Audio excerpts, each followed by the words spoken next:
All right, we are here with Howell hockey head coach Keith Robertson, who is surviving the cold outside. Well, we're in an ice rink, and then and then you go outside, it's an ice rink. Yep. So there you go. Yep.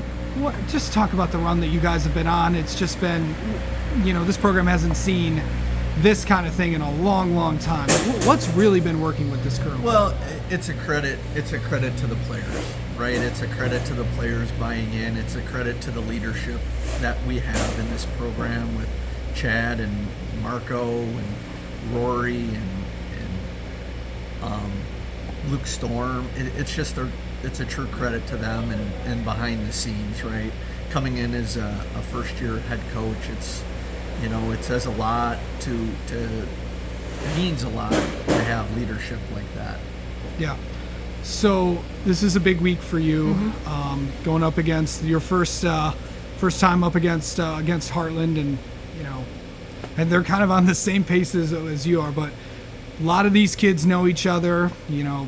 Obviously, they got the crossovers. Of course, all the Finns getting to know each other and all that stuff. Yeah. But how exciting is it to go up against Heartland, and just for a lot of these, everybody knows each other. Yeah, it's pretty special out here in Livingston County with everybody kind of growing up together and playing against each other and playing on same teams, and it's what Rick has done at Heartland, on the run he's been on. It's a gauge for us to see how far we've come, right? And we're just looking to keep it going. We're on a pretty good run ourselves and want to keep it going.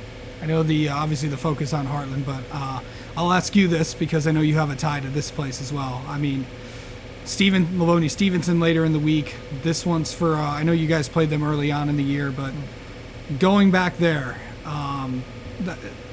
what's that going to be like just for you to go back there? Yeah, Livonia will always mean a lot to me.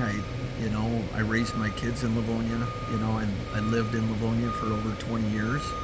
I spent a lot of time at Eddie Edgar and started coaching high school hockey with Dave Mitchell in Livonia. And, going back to that place, it'll be special. A lot of emotions, of course, but, they're an extremely tough team. He does a great job. And it's another test for us, right? It's building towards the end of the year, which is sneaking up on everybody pretty quick. And, we're looking to play our best hockey at the end of the year. Okay, so going into this week, what do you feel like you guys got to do to just have a good week and get 2 wins on the board? Yeah, compete. For us, our message all year has been to compete. You compete hard every single game. Not every game you're going to have your A game, and we have to be able to compete. When you're in a week where you have Heartland on a Wednesday and Stevenson on a Friday, and then you come back with Plymouth on Saturday, it's a busy week. It's a busy week, and our schedule this year, we've had a ton of ranked teams, and this team is battled through. They compete every week. Yeah. All right, Keith, thank you so much for the time, and best of luck this week. Thank you, Casey. Appreciate everything you do.